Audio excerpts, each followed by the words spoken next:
మీ మార్కులు మారొచ్చు. వెంటనే ఎవాల్యుయేషన్ కు అప్లై చేయండి. సిబిఎస్ఈ 12వ తరగతి విద్యార్థులకు అత్యంత కీలకమైన అప్డేట్ వచ్చింది.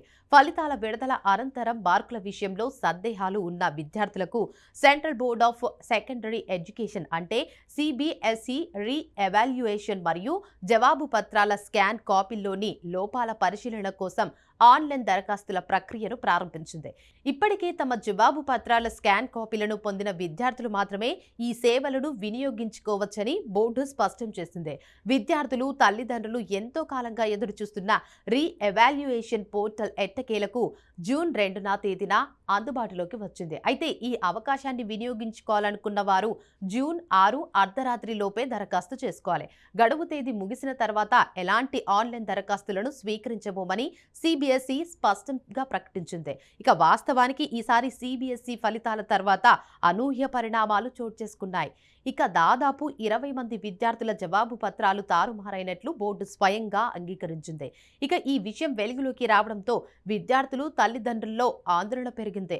తమ మార్కులు సరిగ్గా వచ్చాయా లేదా అనే సందేహంతో వేలాది మంది స్కాన్ కాపీల కోసం దరఖాస్తు చేసుకున్నారు. దీంతో పోర్టల్పై భారీ ఒత్తిడి ఏర్పడింది. మొదట సాంకేతిక సమస్యలు తలెత్తినా వాటిని పరిష్కరించిన తర్వాత బోర్డు తాజాగా ఎవాల్యుయేషన్ ప్రక్రియనైతే అందుబాటులోకి తీసుకొచ్చింది.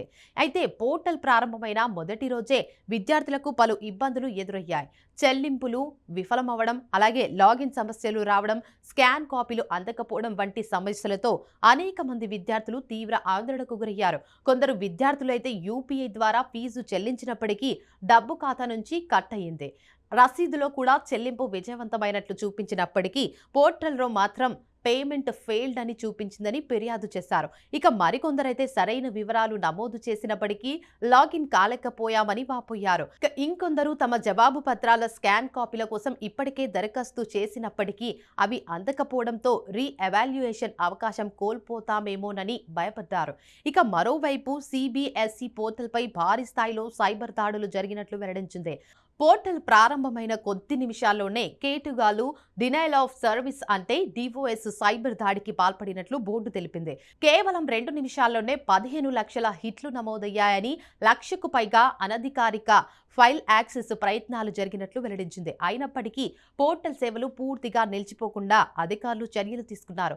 ఒకేసారి 14,000 మంది వినియోగదారులకు సేవలు అందించగలిగిందని, జూన్ 2 రాత్రి 10 గంటల నాటికి 28,000కు పైగా దరఖాస్తులు విజయవంతంగా సమర్పించబడ్డాయని సిబిఎస్ఈ వెల్లడించింది. ఇక ఇక్కడ గమనించాల్సిన విషయం ఏమిటంటే ఈ పోర్టల్ను మొదట మే 29న ప్రారంభించాల్సి ఉంది. కానీ సాంకేతిక కారణాల వల్ల జూన్ 1కు వాయిదా వేశారు. అనంతరం జూన్ 1న కూడా ప్రారంభం కాలేకపోయింది. చివరకు జూన్ 2న తెల్లవారుజామున 4:30 పోర్టల్ అందుబాటులోకి వచ్చింది. దీంతో విద్యార్థులైతే ఊపిరి పీల్చుకున్నారు. ప్రస్తుతం స్కాన్ కాపీల్లో లోపాల పరిశీలన, ఎవాల్యుయేషన్ కోసం దరఖాస్తులు స్వీకరిస్తున్నారు. ఇప్పుడు ఫీజుల విషయానికి వస్తే స్కాన్ కాపీలో ఉన్న లోపాల పరిశీలన కోసం ఒక్కో జవాబు పత్రానికి 100 చెల్లించాలి. ఎవాల్యుయేషన్ కోసం ఒక్కో ప్రశ్నకు 25 చొప్పున ఫీజు నిర్ణయించారు. ఇక ఈ ఫీజులను UPI credit card, debit card లేదా నెట్ బ్యాంకింగ్ ద్వారా మాత్రమే చెల్లించాల్సి ఉంటుంది. ఒకే దరఖాస్తులో 1 కంటే ఎక్కువ సబ్జెక్టులను ఎంపిక చేసుకునే అవకాశం కూడా ఉంది. అయితే ఒకసారి freeze and proceed to payment button పై క్లిక్ చేసిన తర్వాత ఎలాంటి మార్పులు చేసే అవకాశం ఉండదు. కాబట్టి విద్యార్థులు అన్ని వివరాలను 1కి 2 సార్లు పరిశీలించిన తర్వాత మాత్రమే చెల్లింపు ప్రక్రియను పూర్తి చేయాలి. ఎవాల్యుయేషన్ సమయంలో విద్యార్థులు ఎలాంటి సమస్యలపై ఫిర్యాదు చేయవచ్చో కూడా సిబిఎస్ఈ స్పష్టంగా పేర్కొంది. జవాబు పత్రంలో కొన్ని పేజీలు లేకపోవడం, సప్లిమెంటరీ షీట్లు జత చేయకపోవడం, మ్యాప్స్ లేదా గ్రాఫ్స్ కనిపించకపోవడం, స్పష్టంగా కనిపించని పేజీలు ఉండటం, తప్పు జవాబు పత్రం అప్లోడ్ కావడం, వేరే ప్రశ్నాపత్రం సెట్ ఆధారంగా మూల్యాంకనం జరగడం వంటి అంశాలపై అభ్యంతరాలైతే నమోదు చేయవచ్చు. ఇక స్కాన్ కాపీలో ఇలాంటి లోపాలు ఉన్నట్లు గుర్తిస్తే వెంటనే దరఖాస్తు చేసుకోవాలని బోర్డు సూచించింది. ఇక ఎవాల్యుయేషన్ కోసం దరఖాస్తు చేసుకునే సమయంలో విద్యార్థులు కొన్ని ముఖ్యమైన వివరాలు నమోదు చేయాల్సి ఉంటుంది.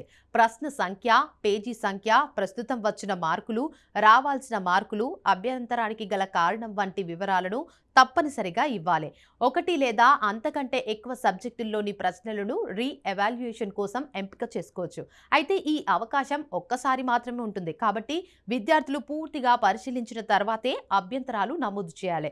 మే 19 నుంచి మే 25 మధ్య స్కాన్ కాపీల కోసం దరఖాస్తు చేసి వాటిని పొందిన విద్యార్థులు మాత్రమే ప్రస్తుతం ప్రశ్నల వారీగా అభ్యంతరాలు నమోదు చేయగలరు. ఇక ఈ ప్రక్రియ జూన్ 6 వరకు మాత్రమే కొనసాగుతుంది. అందువల్ల చివరి నిమిషం వరకు వేచి చూడకుండా వీలైనంత త్వరగా దరఖాస్తులు పూర్తి చేయాలని సిబిఎస్ఈ సూచిస్తుంది.